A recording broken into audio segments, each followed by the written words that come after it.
It was like seeing a different person. Hey, I'm Bella. I'm a cancer survivor. I'm a nanny. I'm a feminist. I'm a bit of a slut. Why am I in a documentary airing in the UK about the cancer fraud Belle Gibson? Cancer? I have cancer. Yeah. This is a part of my life that I haven't really spoken about publicly, and I don't really talk about it that much anymore. I think it is one of the most incredible Australian true crime fraud stories there is, and I'm surprised people don't talk about it more. So if you don't remember who Belle Gibson was, she was an Instagram blogger who talked about how she cured her brain cancer, terminal brain cancer, with healthy eating. From about 2009 to 2014, I was a little girl in Australia who was dying from cancer, but all the doctors told me that it was an eating disorder. Know any other 19-year-olds that had cancer and felt like they were dying for most of their teenage years? I think that's for another story. In 2014, I underwent major surgery. They cut me open from here all the way to here, and the doctor said the inside of me was like a rotten fruit. I had a lot of side effects from this surgery. My arm was paralyzed, everything sort of around here after they cut my vagus nerve. I have half an esophagus, I've only got half a tongue. I've had a prosthetic stent put in my vocal cords, got about 15% hearing in this ear. I had a feeding tube. I underwent a lot of other surgery to fix these things, and I also underwent radiotherapy. And I felt like I was horribly disfigured, which I know now isn't the case, but at the time, to wake up one day and look in the mirror and your whole face has changed. I was so devastated about my face and my body. In the middle of radiotherapy, I started fake tanning. It took so much energy for me to put fake tan on my body, but I was like, I can't go to the hospital without fake tan. I got hair extensions to try and cover all my baldness because I just didn't want anyone to know that I was that sick.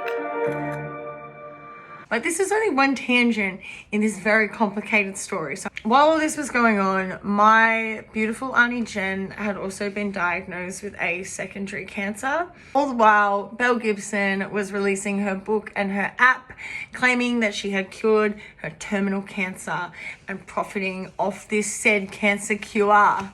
I can't even begin to explain how insane I felt all the fucking time looking at her feed. Like, why was I so ugly? Why was I so tired? And why was my Auntie Jen, who was the healthiest woman I'd ever met in my life, why was she yellow and on dialysis? While Belle Gibson, who had the same cancer apparently, was in fucking Bali on a holiday. And I took that all on personally because I felt it was because I had chosen conventional medicine that all these bad things were happening to me. I guess there was kind of that ideology that it's the medicine that makes you look sick. And she's got cancer, but she looks so good because she fuels her body with this amazing food. And I look like shit because I went down the modern medicine route. The logical part of my brain is like, of course she did not have fucking cancer. But at the time, I was so desperate to know that there was a cancer cure and it was only green juice. Everything was going to be okay if we just ate healthy. And I was desperate. My family was desperate. And that's what she preyed upon, was people's desperation. Like, we just wanted to live. Throughout that year, I developed a bit of an online friendship with Belle Gibson. If you asked her today, I bet she probably doesn't even remember me, but I remember every interaction we ever had. Apparently seaweed and apricot kernels and whatever else, lentils, cures cancer this week. And of course, healthy eating is a great thing while you're going through this kind of treatment, but I have such a fucking horrible relationship with the health and wellness industry now, because I do think they all are, at the end of the day, predators. Healthy eating does not cure cancer. I survived. But unfortunately, 4 days after I finished cancer treatment, my Auntie Jen passed away. And I was really lucky that I was able to be there.